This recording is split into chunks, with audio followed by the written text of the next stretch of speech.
Hi hello എല്ലാവർക്കും സുജാസ് കിച്ചണിലേക്ക് സ്വാഗതം. ഇന്നത്തെ വീഡിയോ നേന്ത്രപ്പഴം കൊണ്ടാണ് കേട്ടോ. അപ്പോൾ ആ നേന്ത്രപ്പഴം പുഴുങ്ങിയിട്ട് ഞാൻ ഒരു ഇഡ്ഡലി ചെമ്പിൽ ആവിയിൽ വേവിച്ചിട്ടുണ്ട് കേട്ടോ. പുഴുങ്ങിയെടുത്തിട്ടുണ്ട് കണ്ട നല്ല മാതിരി വെന്തിട്ടുണ്ട്. നല്ല പഴുത്ത പഴമായിരുന്നു. അപ്പോൾ ഓവർ പഴുപ്പല്ല, സാധാരണ ഒരു മീഡിയം പഴുപ്പായിരുന്നു. അത് നന്നായി ഇത് ആവിയിൽ വെന്ത് കിട്ടിയിട്ടുണ്ട് കേട്ടോ. അപ്പോൾ അതിൻ്റെ തൊലിയൊക്കെ പൊളിച്ചെടുക്കാം കേട്ടോ നമുക്ക്. എന്നിട്ട് നമുക്കൊരു പാത്രത്തിലേക്ക് എല്ലാതും തൊലി പൊളിച്ച് ഇങ്ങനെ ഇടാം. എന്നിട്ട് ഇനി നമുക്കത് എല്ലാതും തൊലി പൊളിച്ചെടുത്തിട്ടുണ്ട് കേട്ടോ. 4 പഴമുണ്ട്.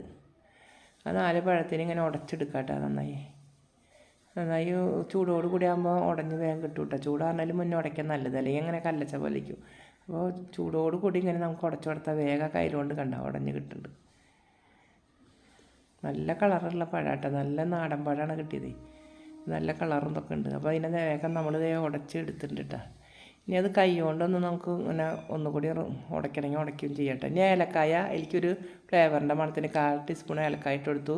ഒരു 4 ടീസ്പൂണും പഞ്ചസാര കേട്ടോ. ഒരു 3 ടീസ്പൂണോളം ഇടുക. ബാക്കി അവിടെ വയ്ക്കാണ്ട് ഇനി വേണമെന്നുണ്ടെങ്കിൽ മധുരം നോക്കിയിട്ട് ഇട്ടാൽ മതി കേട്ടോ. അപ്പോൾ ആ പഴം ഉടച്ചേ കൂടെ പിന്നെ ഒരു മുറി നാളികേരം ഫുള്ള് ചെരുകിയിട്ടുണ്ടായിരുന്നു, അതും മിക്സാക്കിയിട്ട് ഇട്ടാൽ. അപ്പോൾ ഏലക്കായ, പഞ്ചസാര, നാളികേരമൊക്കെ കൂടി മിക്സാക്കിയിട്ട് യോജിപ്പിക്കട്ടെ. ബാക്കിയുള്ള 1 ടീസ്പൂൺ കൂടി ഞാൻ മധുരം ഉണ്ടോ നോക്കിയിട്ട് കുറവാന്ന് കണ്ടപ്പോൾ ഇട്ടു കേട്ടോ. ഇനി കൈ കൊണ്ട് നന്നായി കുഴച്ച് നമുക്ക് ഉരുട്ടി ശരിയാക്കി മാറ്റി വയ്ക്കാം കേട്ടോ. കണ്ടോ, അപ്പോൾ നല്ല കൈ കൊണ്ട് ഉള്ള പോലെ ഉരുട്ടുന്ന തരത്തിലായിട്ട് കേട്ടോ. ഇത് മാറ്റി വയ്ക്കുക. നമുക്ക് ഇനി ഒരു വേറെ പാത്രം എടുത്തിട്ട് അതിലേക്ക് 250 ml കപ്പിൽ 1 കപ്പ് ഗോതമ്പ് പൊടി ആദ്യം എടുത്തു കേട്ടോ. കണ്ട റേഷൻ കടയിൽ നിന്ന് കിട്ടുന്ന ഗോതമ്പ് പൊടിയില്ല, കവർ പൊടി, അതാണ് കേട്ടോ ഞാൻ എടുക്കുന്നത്. അപ്പോൾ ഒരു കവർ എടുത്തു ആദ്യം, പിന്നെ ഒരു അര കവർ കൂടി നമുക്ക് പൊടി എടുക്കാം കേട്ടോ. അപ്പോൾ ഒരു 1.5 കപ്പ് പൊടി എടുത്തിട്ടുണ്ട്. ഇനി അതിലേക്ക് നമ്മൾ ആവശ്യത്തിന് ഉപ്പ് ചേർക്കാദ്യം. ഉപ്പ് പിന്നെ പാൽപ്പൊടി, അതിലേക്ക് ടേസ്റ്റിന് വേണ്ടിയിട്ട് പാൽപ്പൊടി ചേർക്കണം കേട്ടോ. ഒരു 1/4 കപ്പ് പാൽപ്പൊടി ചേർത്തു. പിന്നെ അതിലേക്ക് ആവശ്യമുള്ള ഉപ്പും ചേർത്തു. എന്നിട്ട് ആ കൈ കൊണ്ട് നന്നായി മിക്സാക്കിയിട്ടൊന്ന് മിക്സാക്കാം ആദ്യം തന്നെ. കൈ കൊണ്ട് മിക്സാക്കിയതിന് ശേഷം നമ്മൾ കുറേശ്ശെ വെള്ളം ഒഴിച്ചിട്ട് കുഴയ്ക്കാം കേട്ടോ.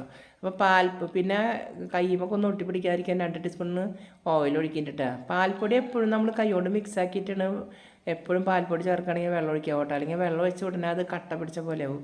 അപ്പോൾ കൈ കൊണ്ട് മറ്റുള്ള മാവിൽ നമ്മളത് മിക്സാക്കിയിട്ടാണ് വെള്ളം ഒഴിച്ച് കുറേശ്ശെ ഇതുപോലെ കുഴച്ചെടുക്കുക കേട്ടോ. അപ്പോൾ പാൽപ്പൊടി ഇട്ടപ്പോഴേ നല്ലൊരു മണവും നല്ലൊരു ടേസ്റ്റിന് ഇട്ട് വെച്ച് നോക്കുമ്പോൾ. അപ്പോൾ ഇതേ കുഴച്ചത് ഉണ്ടാക്കി വെച്ചിട്ടുണ്ട്. ഇനി അതിൻ്റെ മുകളിൽ ഇത്തിരി ഓയിൽ കൂടി ഒന്ന് കൈ കൊണ്ട് ഇങ്ങനെ ആക്കിയിട്ട് നമുക്കത് മൂടി വയ്ക്കാം കേട്ടോ. ഒരു 10-15 മിനിറ്റ് മാറ്റി വയ്ക്കാം. ഇനി നമ്മൾ ഒരു 10-15 മിനിറ്റ് കഴിഞ്ഞപ്പോൾ ആ മാവ് എടുത്തു ഓരോ ഉരുളകളാക്കി ഇങ്ങനെ ഉരുട്ടി വയ്ക്കാം കേട്ടോ. ഓരോ ചപ്പാത്തിയുടെ വലുപ്പത്തിൽ പരത്താനായിട്ട് ഒരു പലക എടുത്തിട്ടുണ്ടാകുമ്പോൾ ഇത്തിരി പൊടി ഇട്ടു. അപ്പോൾ ആ ഓരോ ഉരുളകളാക്കി വെച്ചത് ഓരോന്ന് എടുത്തിട്ട് നമുക്ക് പരത്താം. ഇങ്ങനെ പരത്തിയെടുക്കാം കേട്ടോ. നല്ല സോഫ്റ്റ് മാവായി കിട്ടിയിട്ടുണ്ട്. നന്നായി വേഗം പരക്കുന്നുണ്ട് കേട്ടോ. പാൽപ്പൊടിയൊക്കെ ചേർത്ത കാരണം ഒരു പ്രത്യേക ടേസ്റ്റ് ഉണ്ട് കേട്ടോ ചപ്പാത്തിക്ക്. പിന്നെ കുറച്ച് ഓയിലൊക്കെ ചേർത്ത കാരണം വേഗം നല്ല സോഫ്റ്റായി കിട്ടിയില്ല കുറച്ച് നേരം ഇരുന്നപ്പോൾ. ഇപ്പോൾ ഒരെണ്ണം പരത്തി കഴിഞ്ഞ് രണ്ടാമത്തെ പരത്തണം കേട്ടോ. ഇതുപോലെ തന്നെ അല്ലാതെ ഇങ്ങനെ പരത്തി മാറ്റി വയ്ക്കുക കേട്ടോ. ചപ്പാത്തി പോലെ ആക്കിയിട്ട് മാറ്റി വയ്ക്കുക. ഒരു 4-5 എണ്ണമൊക്കെ മതി നമ്മുടെ ഈ ആവശ്യത്തിന്. വല്ല പ്ലേറ്റ് എന്തെങ്കിലും മുകളിലിട്ടിട്ട് ഇങ്ങനെ അല്ലെങ്കിൽ ഇതുപോലെ ആക്കിയിട്ട് റൗണ്ടാക്കി എടുക്കാം കേട്ടോ നമുക്ക് ചപ്പാത്തിനെ. അപ്പോൾ ഒന്നും ഭംഗിയുണ്ടാവും കാണാൻ മുകൾ ഭാഗം.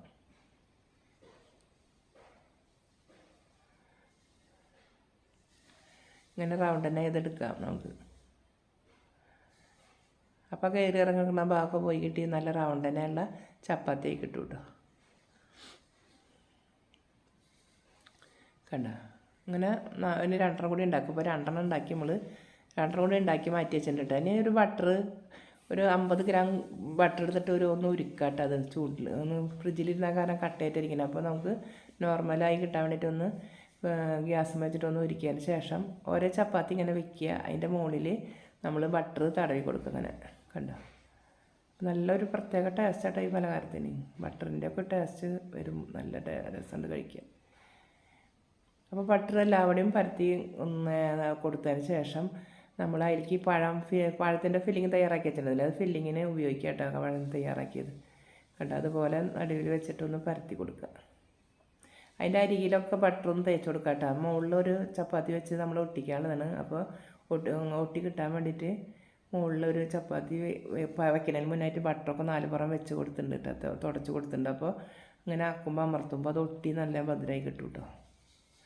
ഇനി ഇതിൻ്റെ മുകളിൽ ബട്ടർ തേക്കുക. ഈ ചപ്പാത്തിൻ്റെ മുകളിൽ ഇനി ബട്ടർ തേച്ച് കൊടുക്കുക.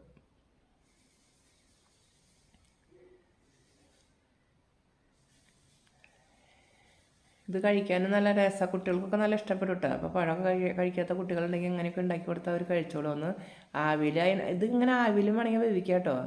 ഞാനിത് എണ്ണയിൽ നിന്ന് റോസ്റ്റ് ചെയ്യണ പോലെ കാണിക്കുന്നു കേട്ടോ. ചെറിയ തീയിലിട്ടിട്ട് നല്ല ഫ്ലെയിം കുറച്ചിട്ടിട്ടാൽ നല്ല ഉള്ളിഭാഗമൊക്കെ നല്ല വെന്ത് കിട്ടും. നല്ല ടേസ്റ്റായിട്ടത് കഴിക്കാം. അപ്പോൾ അതിൻ്റെ മുകളിൽ ബട്ടർ പറ്റി പിന്നെയും നമ്മൾ നേന്ത്രപ്പഴത്തിൻ്റെ ഫില്ലിങ് തയ്യാറാക്കിയത് വെച്ച് കൊടുക്കുക. എന്നിട്ട് മുകളിൽ ആദ്യം ചെയ്ത പോലെ തന്നെ ഒരു ചപ്പാത്തി കൂടി വയ്ക്കുക.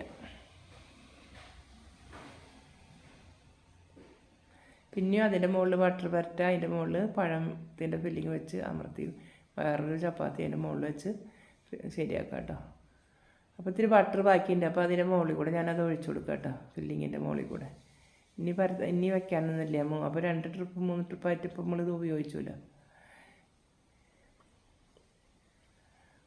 3 തട്ടായിട്ട് നമ്മൾ പരത്തി കൊടുത്തില്ല. ഇനി മുകളിൽ വേറെ ചപ്പാത്തി വെച്ച് ഇത് അവസാനിപ്പിക്കാം കേട്ടോ നമുക്ക്. അപ്പോൾ ബാക്കിയുള്ള ബട്ടറൊക്കെ അതിൽ പരത്തി കൊടുത്തിട്ടുണ്ട്. അതിൻ്റെ മുകളിലാണ് നമ്മൾ ചപ്പാത്തി ഒരെണ്ണം വയ്ക്കുക. എന്നിട്ട് ഇതിപ്പോൾ അമർത്തി കൊടുക്കുക കേട്ടോ. പിന്നെ നമ്മൾ തയ്യാറാക്കിയ സ്നാക്സ് അതിൻ്റെ മുകളിൽ നിന്ന് പതുക്കെ എടുക്കുക കേട്ടോ. അടിയിൽ ഇങ്ങനെ പതുക്കെ എടുത്തോളൂ കേട്ടോ, അല്ലെങ്കിൽ പൊട്ടിപ്പോവും. ഇങ്ങനെ എടുത്തിട്ട് ഞാനൊരു പാത്രം വെച്ചിട്ടുണ്ട് എണ്ണയിൽ ഇത് തയ്യാറാക്കാനുള്ളത് കേട്ടോ. ഒരു പൈപ്പാനല്ല, വേറൊരു കട്ടിയുള്ള പാത്രം വെച്ചിട്ടുണ്ട്. അതിൽ എണ്ണ ഒഴിച്ചിട്ടുണ്ട്. അത് ചൂടായി വരുന്നുണ്ട്. ഇനി നമുക്ക് ഇത് അതിലേക്ക് വെച്ച് കൊടുക്കാം കേട്ടോ. നമ്മൾ തയ്യാറാക്കിയത് എണ്ണയിലേക്ക് വെച്ച് കൊടുക്കുക. കണ്ട ഈ വട്ടനുള്ള പാത്രം കണ്ടിട്ട് പൈപ്പാൻ്റെ പാത്രമൊക്കെ ചെറുതുണ്ടായില്ലേ. അപ്പോൾ വലിയൊരു പാത്രത്തിൽ വലിപ്പമുള്ള പാത്രം എടുത്തിട്ട്, നല്ല കട്ടിയുള്ള പാത്രം കേട്ടോ, എടുത്തിട്ട് അതിൻ്റെ ഉള്ളിൽ എണ്ണ ഒഴിച്ച് എണ്ണ ചൂടായിട്ടുണ്ട്. അപ്പോൾ നമുക്ക് ഇത് അതിലേക്ക് വെച്ച് കൊടുക്കാം കേട്ടോ സ്നാക്സ്. ഇനി ഒരു 5 മിനിറ്റ് കഴിയുമ്പോൾ ചെറിയ ഫ്ലെയിമിലിട്ടാൽ മതിയിട്ട് 5 മിനിറ്റ് കഴിയുമ്പോൾ മറച്ച് കൊടുക്കുക. മറക്കാത്തിരി വൈകിട്ട്, അത് കാരണം അടിഭാഗം നല്ല ചുവപ്പ് കളറായി കണ്ടോ, മൂപ്പ് കൂടി ഇത്തിരി. അപ്പോൾ ഞാൻ അടിഭാഗം ഇതുപോലെ ചെറിയ ഫ്ലെയിമിലിട്ടാൽ മതിയിട്ടാണ്, കൂട്ടിയിടേണ്ട അതുപോലെ കൂടുതൽ മൊരിച്ചൽ വരും. അപ്പോൾ നമുക്ക് അടിഭാഗം ഇതുപോലെ ചെറിയ ഫ്ലെയിമിലിട്ടിട്ട് ഉള്ളിലത്തെ ചപ്പാത്തിക്ക് വെന്ത് കിട്ടുന്നുണ്ട്. അപ്പോൾ അതിന് കുറച്ച് ചെറിയ ഫ്ലെയിമിലിട്ടിട്ട് 5 മിനിറ്റ് വേവിച്ചപ്പോൾ അടിഭാഗമൊന്നും ഇതുപോലെ ആയിട്ടില്ല കേട്ടോ, നല്ല ഭംഗിയിൽ കിട്ടിയിട്ടുണ്ട്. അപ്പോൾ എല്ലാ ഭാഗവും ഒരുപോലെ വെന്ത് കിട്ടി. നമുക്ക് എണ്ണയിൽ നിന്ന് എടുത്ത് മാറ്റാം കേട്ടോ. കണ്ടോ, അപ്പോൾ എണ്ണയിൽ നിന്ന് എടുത്ത് മാറ്റി ചൂടുണ്ട് കേട്ടോ, പ്ലേറ്റിലേക്ക് വെച്ച് കൊടുക്കുക. അപ്പോൾ നമുക്ക് ഒരു കഷ്ണത്തിൽ നിന്ന് മുറിച്ചെടുക്കാം കേട്ടോ. അങ്ങനെ ചൂടുകൊണ്ട് ശരിക്കും മുറിക്കാൻ പറ്റുന്നില്ല. കണ്ട നല്ല ചൂടാണ്. മോൾ ഭാഗം മുരിഞ്ഞ കാരണം മോൾ ഭാഗം ഇങ്ങനെ വിട്ടു പോരാ, മോൾ ഭാഗത്തെ ചപ്പാത്തി. അപ്പോൾ മുറിച്ചെടുക്കുമ്പോൾ നല്ല ഭംഗിയിൽ നല്ല രസമായിട്ട് നല്ല ചൂടായ കാരണം പെട്ടെന്ന് അങ്ങോട്ട് കിട്ടുന്നില്ല കേട്ടോ. ചൂടാറിയിട്ടില്ല, ചൂടോട് കൂടി ഞാൻ മുറിച്ച് കണ്ട കാണാൻ നല്ല ഭംഗിയില്ല. എല്ലാവരും ഇതുപോലെ ചെയ്ത് നോക്കുക, കഴിക്കാൻ രസം കേട്ടോ. എല്ലാവർക്കും ഇഷ്ടപ്പെട്ട സബ്സ്ക്രൈബ് ചെയ്യുക, ലൈക്ക് ചെയ്യുക, ഷെയർ ചെയ്യുക, ബെൽ ബട്ടൺ അമർത്തുക. എല്ലാവർക്കും ബായ്.